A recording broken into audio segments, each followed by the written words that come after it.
All right, guys, welcome back to Hollywood Today, the place where I talk about all things Meghan Markle and, may I say, her incredibly mysterious hairline. Seriously, something strange is happening there. I can't quite figure it out, and frankly, I wouldn't want to touch it either, because my finger might come back black. But anyway, moving on to today's topic, shall we? I'm asking a very important question today. Is Meghan Markle actually threatening the UK? Because I genuinely think she is. I think she's out there taunting the British public a bit. So let me explain exactly why I've come to that conclusion. Now, do I think the UK is actually scared? No, not really. But she's certainly having a go. That's just what she does, isn't it? But before we get there, let's quickly circle back to the latest mess, the Geneva speech. I noticed one of my listeners dropped a comment below, and apparently they were actually there in person. Boots on the ground, as Meghan herself would probably put it. So I'm going to read through their observations because I think everyone needs to hear this. Take it however you want, but it's definitely interesting. So this comes from a user here, not entirely sure how to pronounce the name, TGA7902. We'll go with that. And here's what they had to say. I posted this on NS, I'm assuming Neil Sean or something like that, but I'll leave it here too. And thank you, by the way. Now they start by saying, I was actually there in Geneva, and I also live in the city. Oh, fantastic. Please continue. So according to them, first impressions were that they could understand why M may have struggled fitting into royal life, or why some people view her as difficult. Maybe because of the serious topic she was discussing, but apparently her entire vibe was serious. Very no nonsense. From the moment she stepped out of the car, she had her game face on. Well, yes, because the cameras were rolling. Then they mentioned that she was the final person to arrive, late as usual. Apparently, she even turned up after Dr. Tedros, who was already waiting for her. So she actually kept the Director General of the WHO waiting. That is incredibly rude. And according to the listener, they found it genuinely disrespectful. Of course it was. Now, apparently, she arrived in a single vehicle, a Range Rover with Swiss private plates. Thank you for all the details, by the way. And no huge entourage either. I'm guessing everyone else stayed back at the hotel. Someone definitely handled her hair, though I suspect she did her own makeup because apparently the bronzer line was very visible. Anyway, she was in the car with a driver who stayed put the whole time, and they spotted one, maybe two private security people. But only one was obvious, and there was no police escort. Not that she needs one anyway. Now it gets even better. The listener says Dr. Tedros absolutely showered her with praise. During his speech, he referred to her as Duchess of Sussex at least 3 separate times. Oh, he absolutely adores her, doesn't he? I have no idea why. And at one point, he apparently said, only Meghan. Now, according to the person there, her body language changed for just a second. Maybe she recoiled a bit or reacted somehow, but apparently one thing was crystal clear. She loves that title. And yes, we already knew that. We all know she does. She practically has it embroidered on everything short of the kitchen sink. Probably luggage too, for goodness sake. Then they said her speech ended up being the longest one. Of course it did. She's the star of the show, isn't she? Apparently it just kept going and going. And yes, people like Dr. Tedros, ministers, and others kept glancing around the room. So by the sounds of it, everyone was bored out of their minds. Now, when she wanted to drive a point home for the media, apparently she'd lock eyes directly with the camera. Very intensely, too. One example given was when she said something along the lines of, if adults can't handle criticism on social media, imagine what that does to a child. And right when she said adults, she stared directly into the camera, almost like she was sending a message without actually saying it. And on that point, I actually agree. I do think she was talking about herself there. Another moment that felt very Meghan-centered to me was the kitchen reference. Funny how food-related examples always seem to find their way in somehow. Now speaking about attendance and the crowd situation, apparently the barriers were set up mainly for people who weren't officially invited. So she was basically sectioned off. And the broken chair monument is right there in an open public area, not private at all, which means most tourists were actually there to see the broken chair, not Meghan Markle. And honestly, that is absolutely perfect. People would rather stop to look at a giant broken chair than Meghan Markle. Apparently, people would walk by and think, oh, what's happening over there? Then hear Duchess of Sussex, and maybe stop for a minute. Others were just waiting for buses or trams and got curious. So by the sounds of it, nobody was really there specifically for her. Then, after her speech ended, most of the people standing outside the barriers immediately left. Sounds more like people having a quick, sticky beak than actual supporters. And apparently, a lot of WHO staff who were present almost felt like a rented crowd situation. Now the listener also added that they could instantly tell who had come from California, because they stood out massively. The women apparently wore sky-high heels and very tight bodycon dresses, while the UN staff were dressed in normal business suits. Now, I'm not entirely sure who exactly had arrived from California. Maybe they mean her PR team. Maybe Sarah Fosmo, perhaps? I'm honestly not too sure who they were referring to there. Now they also mentioned there was barely any police presence. Apparently they only saw 2 officers, but to be fair, the event was right outside the UN. It's a busy traffic area, but generally a safe location. Fair enough.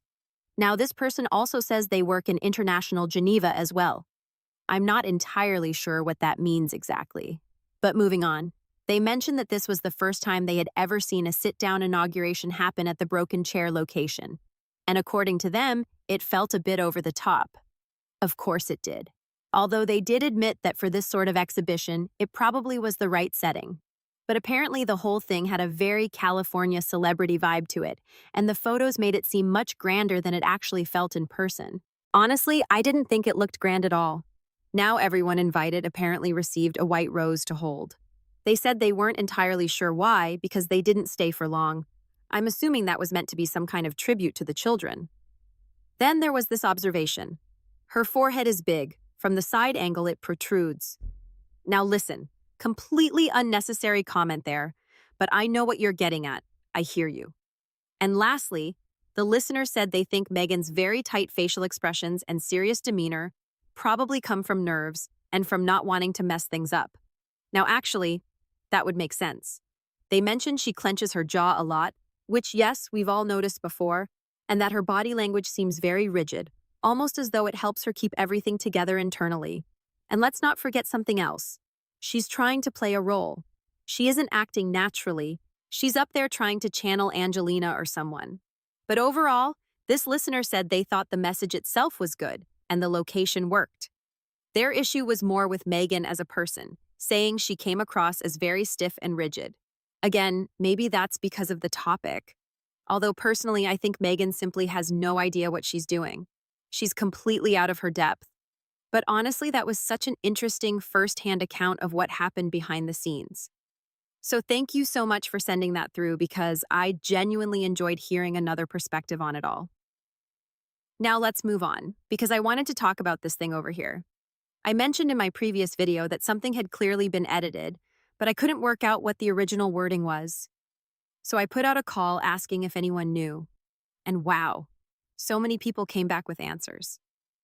First of all, thank you. I genuinely have the best listeners. So I dug into it a bit more, did some extra research, and even found the screenshot. It was originally supposed to say 8 years ago today, because of course it was tied to her 8th wedding anniversary. Pretty straightforward, except instead she had a bit of a typo disaster and somehow typed either years ago today. Oh, for goodness sake. That is absolutely dreadful.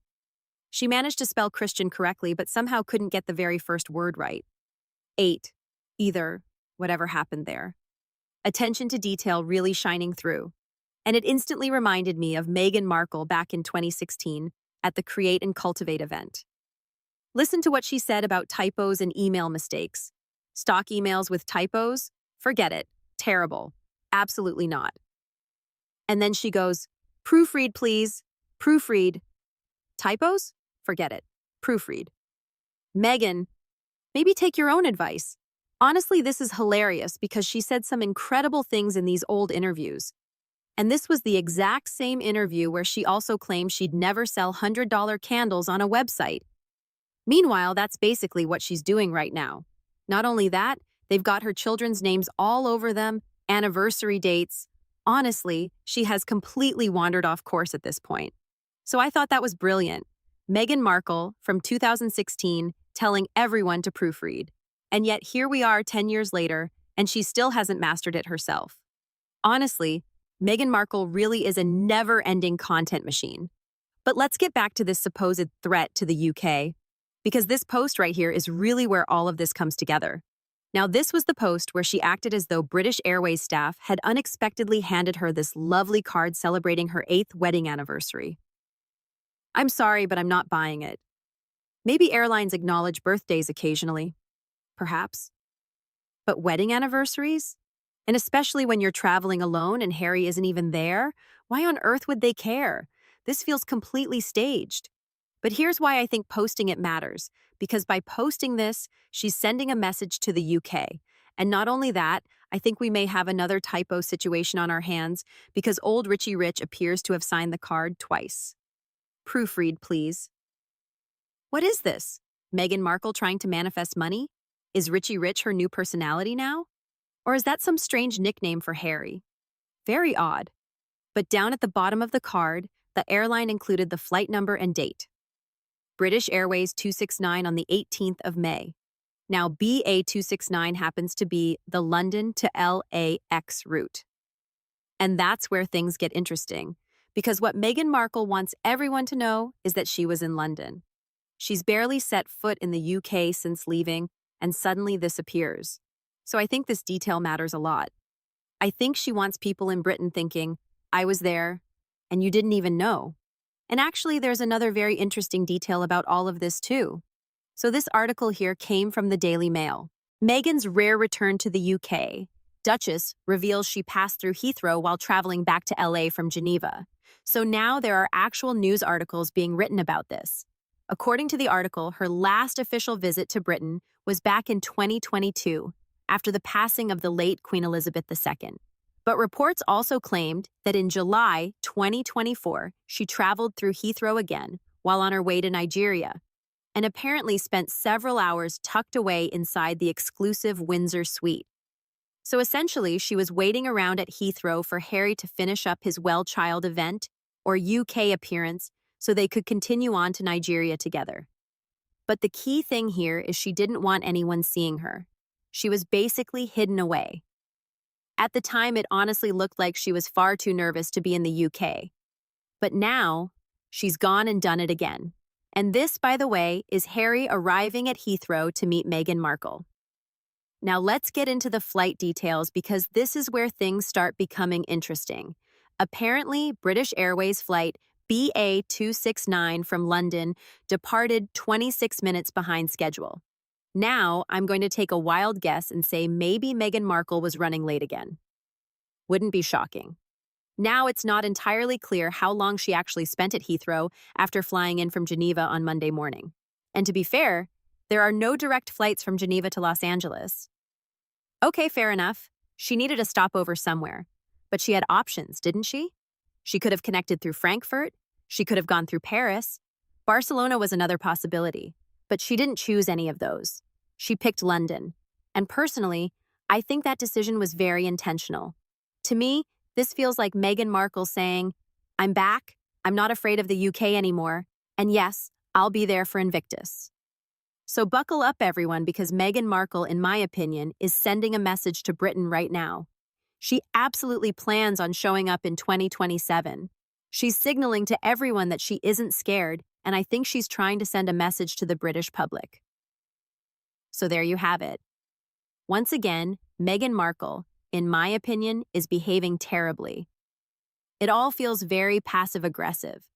Almost like she's saying, look at me, surprise. I was already there and you had no idea. Better watch out, UK. I'm coming. Now, I really want to know what all of you think because I'm genuinely curious. Did she really need everyone to know this? Am I onto something here or am I completely off track? And what were your thoughts on the Geneva speech and especially those behind-the-scenes details? Very interesting stuff. And as my little super sleuth pointed out, can we revisit the forehead situation for a second? I'm just saying, there seem to be quite a few things happening there line-wise. Just putting it out there. Anyway, guys, thank you all so much for listening. I truly appreciate every single one of you. Thank you so, so much. Don't forget to like and subscribe, and I'll absolutely keep the videos coming. Thanks, guys. Bye.